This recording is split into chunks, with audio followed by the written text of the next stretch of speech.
Welcome back to the Body Wisdom series. I'm Cherie, your somatic coach. In our previous two videos, we explored practices to help regulate the sympathetic response, fight or flight, and dorsal vagal shutdown. Now we are going to put together everything we've learned and reflect on a key point that often gets missed. Emotional regulation is not about avoiding or suppressing emotions. It's about learning to return to center so that we can respond to life with more clarity and self-awareness.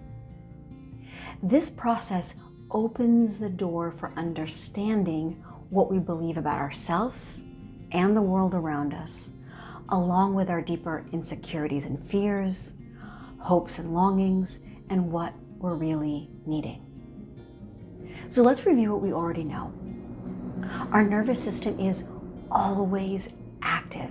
It is ever present in the background, scanning our environment for signs of threat and safety.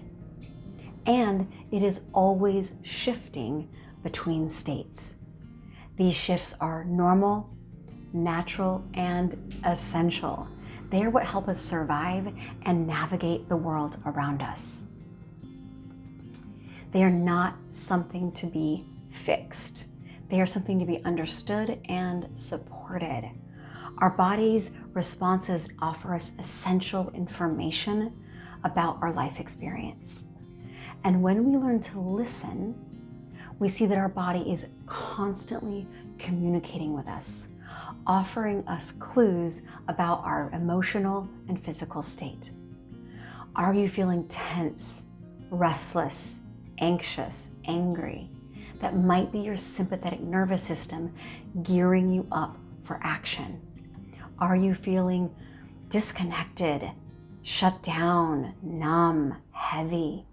That might be your dorsal vagal pulling you inward. Again, none of these are bad. They are simply your body's way of responding to the environment and signaling what's needed for self-preservation. We've also learned that body awareness is the first step in emotional regulation. Paying attention to the cues your body is giving you will help you begin to be able to recognize what state you're in. And connecting with your body regularly is the key to being able to do this in challenging moments. The truth is, this takes practice, and that means doing it when it feels easy or maybe you don't need it, if you ever hope to be able to do it when things get a little crunchy. So, as your body awareness grows through practice, you'll more easily be able to identify what's happening for you and respond with intention. And this is where the practices we've learned and many others come into play. We've explored tools to help shift our states, whether that is calming ourselves in the face of fight or flight activation, or bringing ourselves up and out of collapse and shutdown.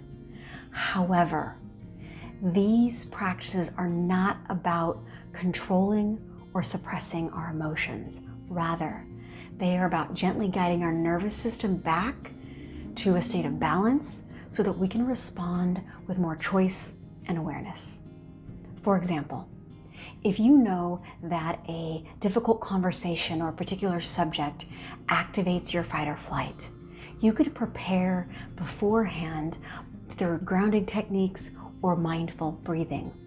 You can do the same thing during the actual conversation, especially if it's something you're familiar with because you've practiced it.